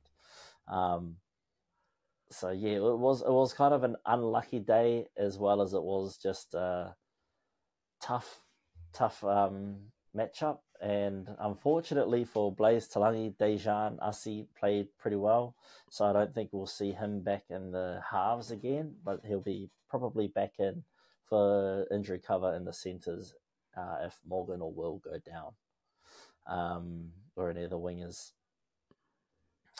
Griffin Niamu, again, another just a standard performance for him at this point, doing bits. I think it's important, here at the practice run, we keep an eye on Griffin Niamu's progress throughout the season. I don't think it will be too long before he starts to push Koro Jason off the starting lineup and onto the bench.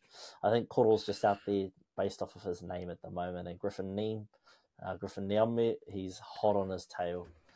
Still liking what the Cowboys are doing. I still don't think they're top 4 material. I do think they're, between 8 and 12. I think that's where the Cowboys will end up, between 8 and 12. Eels should pick things up once Mitchell Moses gets back. Just hopefully it's not too little too late by them. Other than that, yeah, it was a fun game to watch. I shot off at halftime and I missed the first 20 minutes of the second half because I was out trying to practice darts again. But that was it from me, really. A lot of passion from Gutho. I think that's what sparked it for this team. Yeah, I think this was a bit of an iffy game. I think I picked the Cowboys to win based on the fact that the Eels look absolutely terrible. But we talked about Gutho being kind of that dude. He looked all alone 2 weeks ago. And he's just a passionate dude, right? And he's a quality player. Dylan Brown, we talked about, needed to step up. And it looked like it was Dejan Arce that helped him along the way. I mean, you have Blaze, who's what, a 19-year-old, 5'8", and Dejan Asi's kind of been thereabouts. He's played a few games in NRL, been to a few clubs, so at least he's got that experience and that older head on his shoulders, and they look to work a treat. Cowboys, yeah, I don't know about them, mate. They're a team that they're just a bit too patchy, Like when they're on, but like I don't have we even seen a full 80-minute game from them this year? Hard to say. And if you continue to be patchy, eventually it will catch up to you, and it seems like that's what happened this game. For the Cowboys to be a part of that elite team and push for that top 4 honours, you just have to be an 80-minute team. Tom Malolo, I don't know what's going on with his knees. I know there was talk about it earlier and them trying to, I guess, look after him with his workload and his minutes, but maybe it is time he leaves, and I don't know. I mean, I think we could use him, but if he's coming to us with bad knees, is it going to be just a bad contract? You know what I mean? But maybe it's time. Everyone has their day, and there's a reason why teams don't really sign 10-year contracts, because this is what ends up happening. At the time, he was worth the money, fair enough, but now it's looking like he's, I don't know, well past his best. Like, okay, do you think this is the new Tom Malolo? Do you think he'll ever get back to what he was? Or do you think he needs to transition now? Like, do you think, could he be one of those players that transition to be like an impact player off the bench? Or is it because he's used to be the captain? Is it too much pride? Is there too much honor for him to be like, I'll come off the bench, I'll provide that spark? I think as a player, you'd want to be able to evolve and develop. As your body changes and you've got to grow and adapt with it, you can't be that same beast of a ball runner that you used to be. I mean, look at Tom Brady, prime example. He's been able to find ways to be able to stay competitive for as long as he did before he retired, and he retired a lot later than a lot of other players in his position. Now, I'm not saying that Tom Malolo is a dud, and he should come off the bench. I mean, look at Wadia Hargreaves. He's able to come off the bench, and he's still a lethal enforcer, and he's got a lot of passion and impact coming off the bench. So I think as long as you still have that passion to play, the desire to play, then it shouldn't matter whether you're coming off the bench or whether you're starting.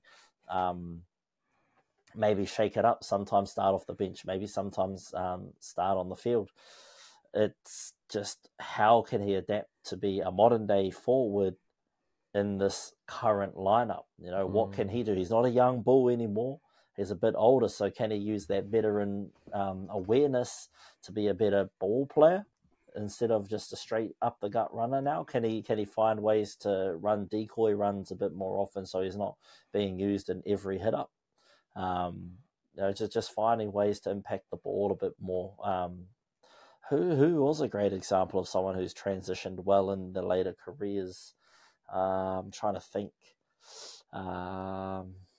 Look at Finucane. I feel like he has been a captain of Melbourne, I'm pretty sure, and I think he captained New South Wales in a game.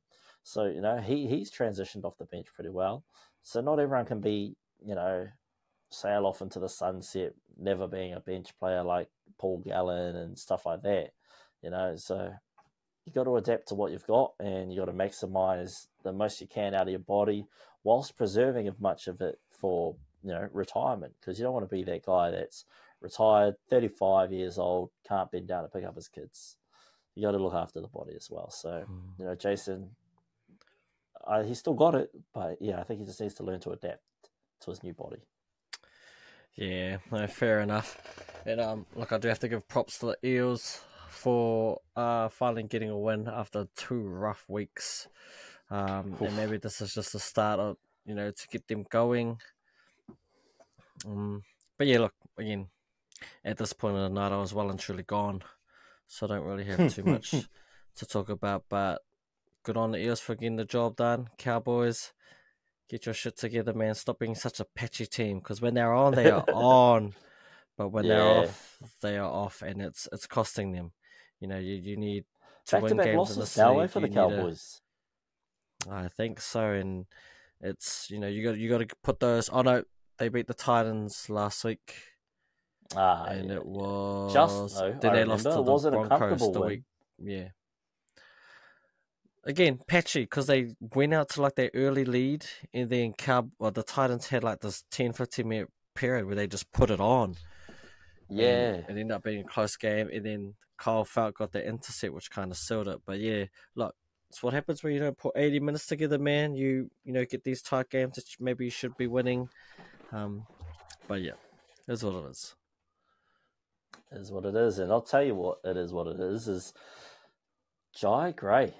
South Sydney Rabbitohs losing to the Cronulla Sharks. Jai Gray, storyline here, man.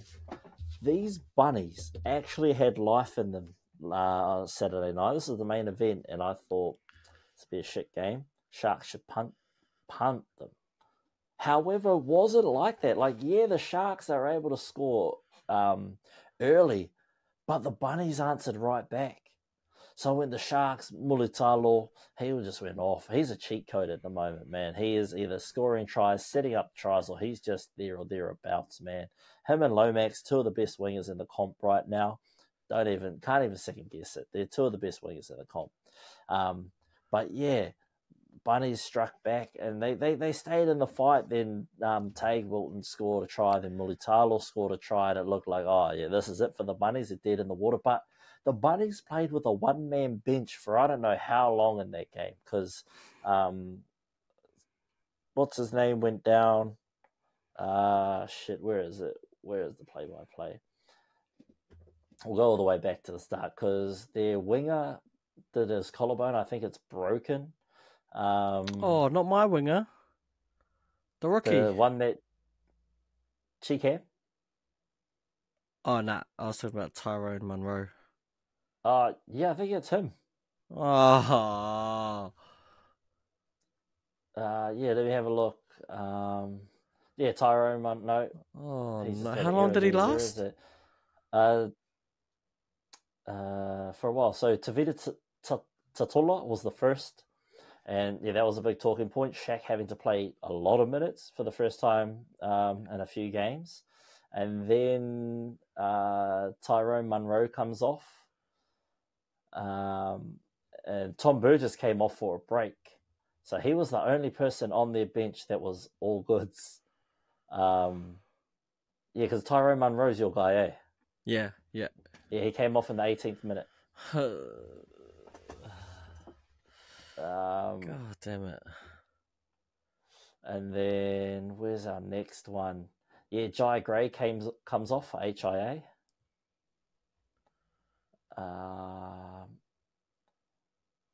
And then where's the next one? There's another one. Yeah, Cam Murray comes off HIA, no return. Jai Gray comes back on HIA cleared. Yeah, it was a sad game. And then yeah, Tom Burgess comes back on. So there's a lot of injuries over there at Bunnytown, but with the amount of injuries they had, they showed a lot of grit and determination to stay in it, which I was really impressed by, and especially impressed by Thomas Burgess. He had a great game. He scored himself a try, but defensively he was sound. On attack, and he was just able to sort of pick up where those gaps were left by the injuries. Jai Gray, amazing fullback for the Bunnies. He's exactly what they needed, and he'd probably benefit with Ilias's play style. I feel like those two would create a great combination together. And I think Latrell to centres would be the best bet once he comes back. I'm not too sure if that's how coach will play it out. But, yeah, I think that's the best bet going forward. I also didn't miss Damien Cook. I don't think he was missed out there on the field the other night. I don't think they needed him as per se. I mean, he would have been handy to have off the bench, right? But then where would he play? So they didn't really miss having him out there, as sad as it is to say. Also, there is rumblings that Madge had a secret New South Wales meeting where he met with a lot of the leadership players, and no one from South showed up. No Damien Cook, no Cody Walker, and no Latrell Mitchell. They decided to stay with their club, and there's also rumours Latrell may not put his hand up for Origin. He'd rather sort things out at club level, because a lot of criticism will probably come his way, where he'd probably have an outstanding game at Origin level, probably be like player of the match, and everyone will just criticise him saying, why can't he perform this well at club level, blah, blah, blah. And so I think there's rumours that he may sit that one out just for mental health reasons, but we may see Latrell back in the centres and like his position where he plays the best, and that would be a deadly combo for South. Having Jack White and Latrell in the centres with the young gun Jai Gray at the fullback, and hopefully Ilias, when he comes back from injury, hopefully he can slot into the side or poach his way into the side, because man, I think him and Jai could link up and play some good footy, man. I think that's what's needed. Bleed in some young talent and give them the go. Yeah, like you said, right, Jai Gray, I heard big reps on him, so I'm not surprised that he played well, and good on him. Yeah, I think it might be time to make that shift. Just put Latrell back to centre, then you'll have one of the best centre pairings in the comp. Jackie White on one side, Latrell on the other. Cody Walker there at 6. It's still a good team. I'm so gutted about the bro Tyron Munro. I expect big things for him, to see him get injured and be out. That is ratchet. But look, you said there were signs of life, and that's cool and all, but at the end of the day, you got to get those 2 points, which they weren't able to do. From what I heard, Mulitalo was just ridiculous that game. Absolutely killed it. And the Sharks, once again, they just know how to get it done. And with that win, right, does that take them to top of the table? Yes, it takes them top of the table with a slightly better points differential. So they have won 4, lost 1, and that one loss was to the Tigers, which I cannot get over. And to me, they've been one of the form teams of the comp, other than that blip on the radar. They have beaten quality teams. They beat the Waz in the first game. They beat my team in the second game. They've had some tough games, and they just seem to be able to get it done. So Sharks are rolling, and I know it's early in the season, but they seem to be a team that does really well regular season, and then come playoffs, because the last 2 years they've lost back-to-back times, and they've been bounced out quite early. So, look, it's all good to get it done in the regular season, right? Because you need it to get into the playoffs. But the Sharks seems to be one of those teams that can't quite show up when it matters the most at the end of the season. Will it be just the third year straight where we have a repeat? Sharks, right? Like their tag is that they're they bully all the teams that they should beat. They smoke them, and then when they face the top 8, they just can't quite hack it. Will that trend continue? I don't know, but all I know is that they were good enough to get the dub. It looks like on the Demetrio front, he is staying for a little bit longer. Again, we talked about it earlier, right? Mal Meninga doesn't want to go there because it looks like no one's standing up for the coach. Looks like they got more issues than we first realized at that club, and it shows, man. When there's no stability at the club, it filters all the way through. It starts at the top. You need good leadership. You need a good foundation, and that just filters through your club. And it's kind of gone sideways for them, and I think it's showing. It's showing, right? Like, you look at the West Tigers, this was them for years, and there was no reason. That's one of the main reasons why they're at the bottom. Now it looks like they have stability, and now we're having one of the best seasons they've had in a long time. Again, that stability, I think, is the same for the Bulldogs. We're quite stable at the top now, even though we did have a new general manager, I believe, which kind of unsettled a lot of people, but it looks like that had been in the works for a while, and it's just filtering through now. So, yeah, look, hard luck, Rabbitohs. Weren't quite able to do it, but it seems like there was life this time, and Sharks just doing Sharks things, getting it done. That's pretty much all I got on that game, really.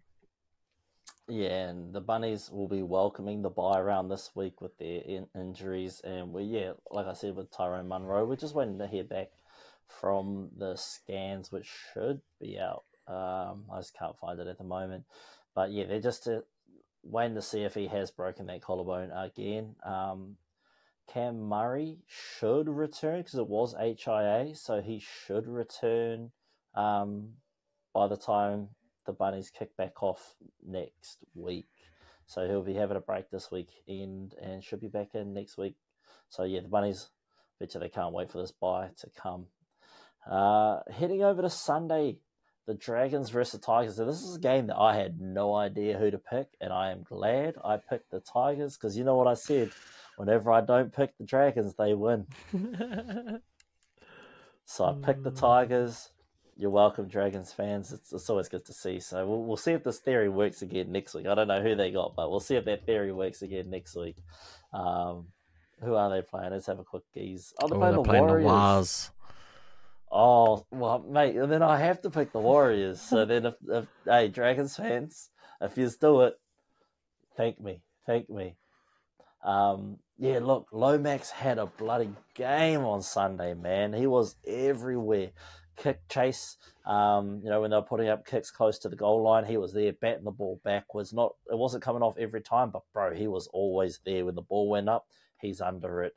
He managed to score the first try of the game too in the first minute, and yeah, from then on, it just looked like the Dragons were there to just go keep rolling, just keep rolling. And yeah, it's what they did, man. So like we said, the Dragons have been an up and down side. They lose to teams they should beat, and they beat teams they should lose to. So it was good to see them getting the win here. Sorry, Vincent, but I knew he didn't win because the group chat was awfully silent after that Dragons loss. That just gets them one step closer to the spoon. But I think the spoon is almost locked up. It's either the Bunnies or the Titans. One of those two are taking it. But it's all but locked up.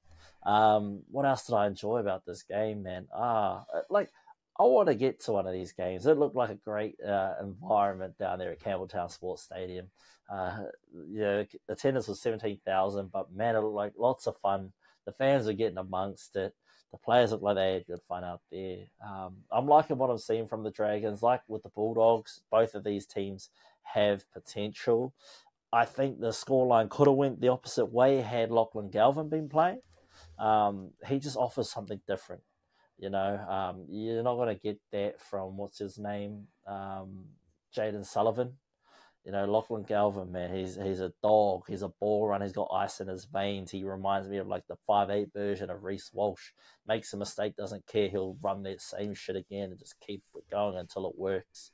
I'm loving what I'm seeing from Justin Olam. He's coming into some fine form right now. There was a bit of niggle in this game too. I know the boys got a little bit fired up there. David Clemmer is on report for his high shot on Lomax, and then Lomax had his knee on the bro's chest. I think Lomax does a bit of jiu-jitsu, because it was like a strong knee on belly, and then he had the forearm across the chin, like ball in hand. But I was like, bro, Lomax, you do jiu-jitsu, man? Because he looked ready to just pop. And David Clemmer looked like he had nothing. Then Stefano comes and bowls him over the top. Ref, all he said was, David, you're on report. Lomax, you know what you did. He said if you didn't hold his face down, we could have sent him off, but you helped roll up the situation. So no one's going to the bin. Play the ball. Keep going. So fair enough from the ref. I like that a lot. Raymond Faitola Mariner, he's having a good season this year. He was just doing bits out there, man. Jack DeBellin, he's doing great. I think they still did well even without, what's his name, Luciano. They did bits without Luciano. So I'm liking what I'm seeing from the Dragons. Like I've been saying all season, I'm on the Dragons bandwagon too. I'm hoping I pull the Dragons Yowie. I still need to go to countdown, by the way, so we can get our little Yowies to see what our secondary teams are. Because at the moment it's the Warriors and the Dragons for me. But if I get the Yowie, bro, I'll be devastated if my Yowie is either Souths or the Titans. I just couldn't. Nah, even worse than that, the Dolphins. Imagine I got to support the Dolphins. Nah, bro, no thanks. But what did you think?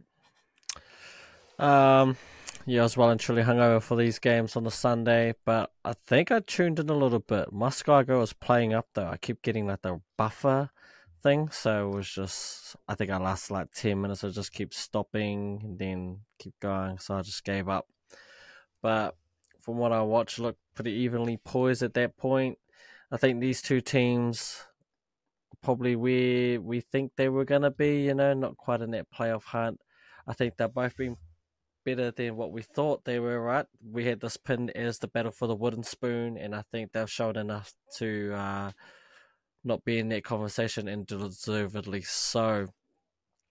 The West Tigers, though, looks like that Galvin guy is a key member of their team, and without him, they seem to look a little bit different. Dragons still don't know what to expect from them, mate. Like I still don't have a read on them because you look at their team and it's actually half decent. So I don't know what's going on there. But Shane Flanagan's obviously got them. He knows how he wants to play and he's kind of pushing the standard there. So they certainly look better than what a lot of people thought they would. Overall, I don't think either of these two teams will be playing playoff rugby, but there are certainly signs there. Dragons are looking to make a big splash. We're getting some incoming talent. Rumor has it they have tabled a 3-year offer to Taruva for their fullback role, or for the chance to get their fullback role. And I don't know how Sloan went this game, but Zach Lomax seems to be playing out of his mind, but he's not going to be there. Ravalava, I don't know if he's it. You got Ben Hunt there. So they've got a decent enough team to be playing better than they should be, but I just couldn't tell you why it is. But hey, look, the Dragons are 3 from 3, so that's decent enough. And the West Tigers, they're on 6 points because of that bye. But yeah, look, when it comes to the Tigers, you know me, I always hope they lose. Shane Vincent. And yeah, the Dragons got it done. So congratulations to them. Benji, I think he's a little bit gutted that they've lost back-to-back games, and more so the way that they've lost. You can sometimes be okay with losing if you're still holding the standard, but wasn't to be this time. On to the next games. But yeah, look, congratulations to the Dragons and Shane Tigers. That's all I got for you, bro. Get on up, get on up. All right, all right. Now heading over to the final game of the night. This was a huge surprise. Like we said, the Titans, all they got to do is get one win. They're building closer and closer to getting that win, and they just narrowly lost this weekend. It was 21-20. Raiders beating the Titans at home at Geo Stadium in Canberra. It was the debut game for, is he Ricky Stewart's kid, Chevy? Or is the Stewart spelt different? It's spelt different. Right. But look, he played all right back there. He looked good. Schiller had a good game. I remember my cousin said to me, he goes, why are they all so pasty? Well, I think it just is so cold in Canberra because, he's seen Schiller score a try and, Chevy was right there and Ethan Strange was followed behind him. He goes, where's the colour? And I think Smithies was there or thereabouts as well. I was like, no. And then I think Tarpany and bloody Timoko walked past. He goes, oh, there's some colour. I was like, yeah, but they're Māori, so I don't think it counts. No. But yeah, look, we got to see AJ Brimson in the halves. They're flirting with different ideas. It was the end of, what was his name? Who they dropped? Was it Tanner Boyd? Tanner Boyd. Desi finally let go of him from the starting lineup. He's just trying to change things up. I don't know what it is about this Titans squad. I don't know what they're scrapping for. They just look like a team without any identity. I don't know where it is. I don't know what it is. It might be that ugly logo that's in the middle of their jersey, that lottery one. That's got to be the ugliest jersey logo you can have on the shirt, that's the reason they suck. But yeah, look, they fought really well. I watched the first half. I didn't watch the second half. I was watching that new TV show Fallout based on that video game. But yeah, from what I saw in the first half, Titans really showed a lot of life. And looking at the full-time score, they really brought it to the Raiders and only narrowly missed. I'm not too sure if it went into overtime or they They did go into overtime. Yep. Jamal Fogarty slots that kick in the 89th minute, so he almost didn't. So we almost had 2 draws this weekend. Yeah. Yep. Damn. Wow. That's crazy. That must have been a great game. Maybe I'll go back and watch the second half. See how it went, man. Because I just, where did it go wrong? Did you watch this game? No, I was still trying to catch up on my sleep and trying to eat food. But what I heard is that the bunker mucked up. Apparently, Titans should have got a penalty. One of the players from the Raiders were offside on the kick chase, and Kieran Foran went for a drop kick, so they should have been awarded a penalty. And so, yeah, Titans would have had a shot to win it. Not too sure when that happened. I'm assuming it would have happened in extra point, golden time. But good to see AJ Brimson in the half. He's a talent, and he just needs ball, right? So out at the center, he kind of has to be fed the ball, so he doesn't get as much as maybe he should. So move him into the house where, you know, he can just call for it when he wants. And yeah, whether that led to like more points or whatever, I'm not sure how he played, but I just know that when he gets the ball, good thing happens.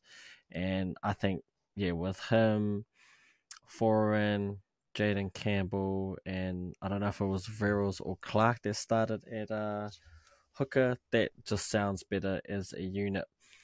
And it's hard to say with this Titans team, because these teams are always known for their defense, but their defense has been utterly terrible to start the year. So I don't know how they turn it around. I'm not too sure. I mean, this is the most points they've scored all year, eh? Last week they scored 22 points.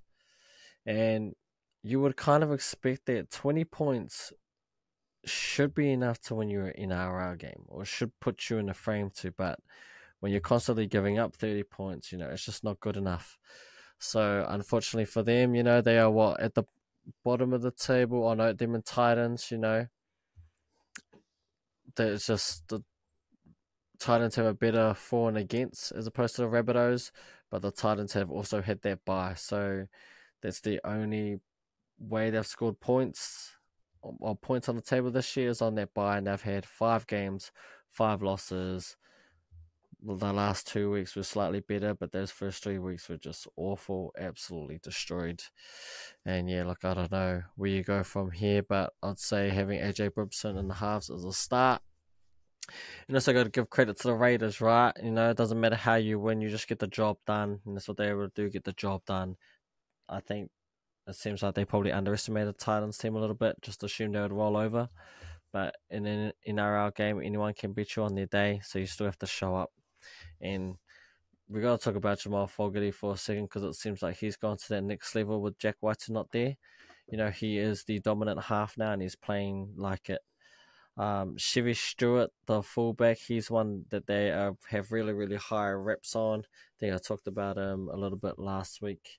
And yeah, good to see that he had a half decent debut. And yeah, he'll probably be there for as long as Jordan Rapana is out, which I think is for a little bit now. But hey, congratulations to the Raiders. You know, they got the job done, and to the Titans. I know you only lost by 1 point and it went to golden or extra time. But yeah, I don't know what they do. I don't know where they go to from here. I mean, David Fafita could be leaving now, right? He's got till week 10 to take up the option in his clause. If he doesn't, I think he becomes a free agent. And there will definitely be a few teams that will want to get him, you know, on the books. And if you lose Fafita, I know you got 9-year Tino coming back next year, but it could quickly go south at the Titans. I think they need him to stay. And yeah, man, that's pretty much all I've got for that game. Hard luck, Titans, and congrats to the Raiders. Yeah, one thing I will say about this weekend's footy, man, is it was a punter's nightmare. Everyone thought the Knights were a sure thing. The Roosters beat them. Everyone thought Storm would win 12 plus. Bulldogs got up and only lost by 2 points. Everyone was pretty sure the Broncos would get up. So that was probably the only game that was a sure thing this weekend. The Warriors, no one thought it would be a draw. Everyone said either Manly or the Warriors. No one thought draw. everyone wrote the Eels off after their past two performances, and they win. So Rabbitohs, they kept within, scoring distance of the Sharks. The Tigers losing to the Dragons. This one was 50-50, so I'm not too sure whichever way you went, punters. But that was a 50-50 match. Me personally, I would have left that off the bet sheet, and I did on all my other multis. That failed. All my multis failed in the weekend. Raiders and Titans, you would assume the Raiders would have won a little bit more. But I think if it's a draw at full time and you haven't selected draw, you lose that bet. So even if you pick Raiders to win, because it's drawn at full time, you lost the bet. So that would have killed your multi too. So yeah, it was just the round of the multi killers. Yeah, I didn't do too bad selecting like winners, but again, I think most of my ones, I tried to get teams that would cover the spread, and it looks like my teams did not, which I'm gutted about. But I had Roosters winning, I had the Storms winning, Broncos, no one picks a draw. The Cowboys let me down. So I think those were the only two I got wrong in terms of who was winning. I know I had the Sharks, I had the Dragons, and I had the Raiders. But yeah, I think I needed, from memory, I'm pretty sure the Dragons did cover the spread. I think they had like a 8 points, 8.5 they had to cover. And they did it. The Raiders definitely did not cover the spread. And I think the Sharks covered the spread too. I think their one was like 9.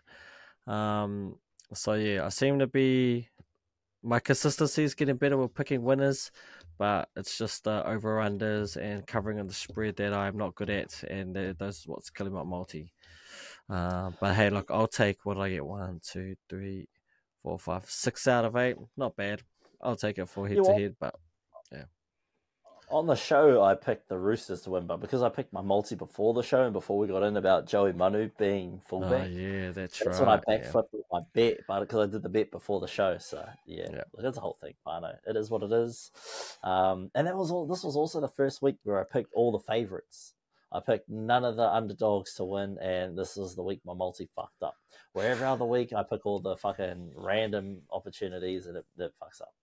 Fano, if you want to win, just pick the opposite of what I pick, and you'll be good. You'll be good. But anyway, let's head over to our team of the week, presented by 99 Drinks. Shout out to 99 Drinks for powering our passion. We've got the 13. Do you want me to do backs? You do forwards this week? You got the list? I'll just double check you got the right list. I'll forward it through again. Forward it through again. This is our team of the week. We do this every week, Fano, and we pick it based on our best performers. So many other people have different ideas of who should be the best. We think it's these players, and we don't need a reason why. This is our show. If you think different, let us know. But I'll go with the backs, you go with the forwards. I'll start off with the backs, and the backs start off like this. We had the electrifying Joey Manu out there at fullback this week. He was doing bits with the most run. He broke the record for the most run meters in a single NRL game. So if he wasn't the fullback of the week, I don't know what you were watching, because it wasn't Joey Manu. Then on the wing, we've got the ever reliable centre playing wing, Zach Lomax, who's just been confirmed as wrapping up his contract and negotiations with Parramatta. He's heading over there next year. I think it's on $1 million for 3 years or some shit like that. On the other wing, Ronaldo Mulitalo. These two are the Dally M front runners for Winger of the Year, I believe. Then in the centres, we've got Bronson, Sherry, and Selwyn Cobbo. Two centres just went off in the weekend. Over to you for the forwards, bro. So the forward pack, we have Tom Burgess as one of the props and Xavier Willison as the other. Both of them had great games and are really deserving of their spot. Brandon Smith is our hooker. Again, he absolutely killed it for the Roosters. He's really coming to some form, man, and he's starting to look like the elite hooker that we know he can be. In the second row, you have Viliami Kikau, who's actually jumped joint top of the leader for the Dally M with Kalen Ponga with 17 points. The last 2 weeks, he has been on an absolutely tear, and he's reminding us why he's one of the best second rowers in the game. He's partnered up with Jaden Sewer from the Dragons, who he too had a really, really good game. So no surprises there. And at 13, he's been now 13 for every week. he's just a superstar and one of the best players outright. He's really gone to another level this year. We have the ever reliable and just an absolute dominant force that is Paddy Carrigan. And that rounds out your 99 Dreams Team of the Week. Oh, we still got the halves to do. I'll do the 5'8", you do the halfback. The 5'8" this week. We're giving the rookies some love this year because I know rookies hardly ever get love. So our rookie of the week also makes our team of the week is Ethan Strange at 5'8", and you got Shawnee Johnson there in the halves. Yeah, we're going with Shaun Johnson, number 7. Right, I was between him and DC, and we thought we'd just give Shaun Johnson some love. Good enough. Yeah, he deserves it, man. He deserves it. And that was your team of the week, brought to you by 99 Dreams. Over to the final segment of the night is our power ranking. Our power ranking brought to you by Spates. I wish it was brought to you by Spates. Imagine this, right? The practice runs, power rankings, brought to you by Spates. Good on you, mate. Share a Spates with your mates and get into this. See, Spates, sponsor us. We got it. We got it on lock, mate. We got it on lock. Anyway, we got some movers and shakers. Have you got the power rankings at hand? Bro, no, my messages are like mucked up, I can't see any of the ones that you sent me. Oh, you got to get. I'll check it on the phone though. Yeah. Do you want to read them out? Not too much has changed from last week. Actually, there's only 1, 2, 3, 4 teams moving up, and 1, 2, 3, 4, 5 teams moving down. Where? This week, but yeah. Look, let's practice our little promo again. Because come on, Spates. Could you imagine getting sponsored by Spates? And we'll have a Spates logo in the background. We'll put a Spates flag in 2's background. And found it. We'll be like, found it. All right, here we go. So this is. Am I going from Spates? We're praying for it. Top to bottom or bottom to top? You can go bottom to top. Yeah, we'll go bottom to top. So this is the power rankings for this week. In the 17th spot, we have South Sydney Rabbitohs. Get your shit together. At 16, we got the Gold Coast Titans. I don't know if Hazel is it, but yeah, they're looking better. Newcastle Knights, or should I say, fucking Ponga does everything, and if he's good, they win. Parramatta Eels, after finally winning the game after looking terrible, they have, I don't know if they've moved up, but they have gone to... They've moved up one spot. 14th. Oh, the Knights dropped one. Yep, that makes sense. Yeah. You have, following Parramatta Eels, we have the West Tigers in at 13th, it looks like it.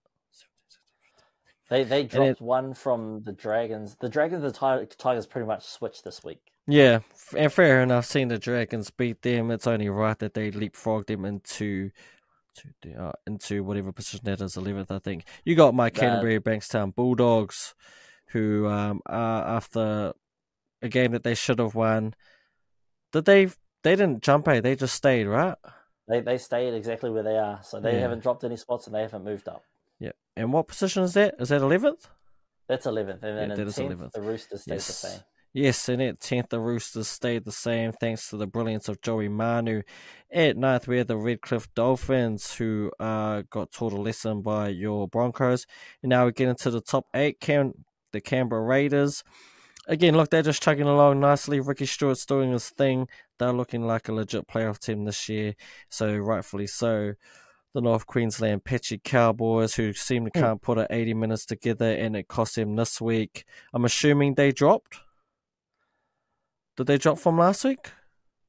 Yeah, I forgot to switch them, actually. They're supposed to be beneath the Raiders. So the Raiders are supposed to be 8, and the Cowboys are 7th, just above the Dolphins. Okay. So yeah, it goes Cowboys 8th, Raiders are 7th, Dolphins dropped from 6th to 9th. Oh, okay, so Dolphins were the team that dropped. You have the Cronulla Sharks, who seem to be chugging along. Are they climbing this list? They seem to they're getting higher and higher, eh? Slowly, yeah, because they've been beating teams that have been there mediocre-ish. Yeah, they're not jumping, but they're getting the wins that are moving them up that ladder. Yep, that's right. Your next 2 teams on this power ranking, they had a draw this weekend, so they are settling at the 5th and 4th position. You have the the Sea Eagles and the Warriors. Your top three for this. Oh, sorry. So neither of them jumped one another. They just got knocked down a peg. Okay. So your top three for the power ranking, and to be honest, probably deservedly so. You have the Brisbane Broncos, who got that win over the Dolphins. Penrith had the bye, so they don't move, You just kind of, And then you have the Melbourne Storm, or should I say the lucky freaking Storm. 3 weeks in a row they should have lost, but 3 weeks in a row they got it done. So rightfully so, they remain at the top of the power rankings. Now, what's controversial about Melbourne being at the top is they haven't outright just, walloped a team outside of the Panthers. Had the Panthers played this week and won, which I guarantee they probably would have, Panthers would have went back up into that number one spot for the week, and then that would have left Melbourne to sort of trickle down the order a little bit more. But hey, more games coming up this weekend. Fortunately for us, the Bunnies have the bye this weekend, so teams can only move up. No one misses out, because I think had the Panthers played and won a game, Melbourne would have maybe finished around third, possibly, just because they're winning, but they're not convincing me that they're winning, which is also why the Raiders didn't make a huge jump up the list, because they only had a 1-point win against the Titans. The Cowboys, yes, they deserve to fall down a spot. The Dolphins fell the furthest, falling from 6th into 9th. Which potentially, Cowboys could have dropped to 10th and maybe pushed Dolphins into 8 and Roosters into 9, but we'll see how it folds out next week. And again, remember, the power rankings aren't reflective of the ladder. It's actually reflective on teams' performances week in and week out, and who they play and who they don't. But other than that, man, this has been a good episode. It's been a little bit longer, but I think that's because of our Anzac test that we did. That ran about 30 minutes. But other than that, it's been a fun show. I've enjoyed it. Hopefully you guys have enjoyed it. Round 6 was a blast. I'm looking forward to round 7. Team lists come out shortly, so I'm glued to the computer. I'm waiting for my phone to go ding so I can make adjustments to my fantasy team. But otherwise, as always, thank you so much for listening. I'll throw it over to 2 to close us out. Yeah, once again, as always, we'd like to thank our fans for following us both near and far. We really do appreciate the support. And if anyone else wants to jump on our bandwagon and join the practice squad, you're more than welcome. As again, if you got anything to say, leave a comment below. If you're following us on all our different medias, please, feel free to flick us a message. We want to hear from our fans. What do you like about the show? What would you like to see? But yes, look, I promise I'm not drinking every weekend. I'm pretty sure this is the last weekend, so I should be able to start watching games and not just watching the Thursday and the Friday games, because I'm too hungover on the Sunday and I'm already drunk on the Saturdays. Promise you that isn't the case, okay? It's just I don't know what it is about this month. It's just been every weekend, and it's taken a toll on its body. But look, that's week 6 in the bag. We keep the ball rolling, and we will see you guys on Thursday for the preview show. Till then, everyone, please stay safe, and we'll see you next time. Cheers to the chur, mā te wā.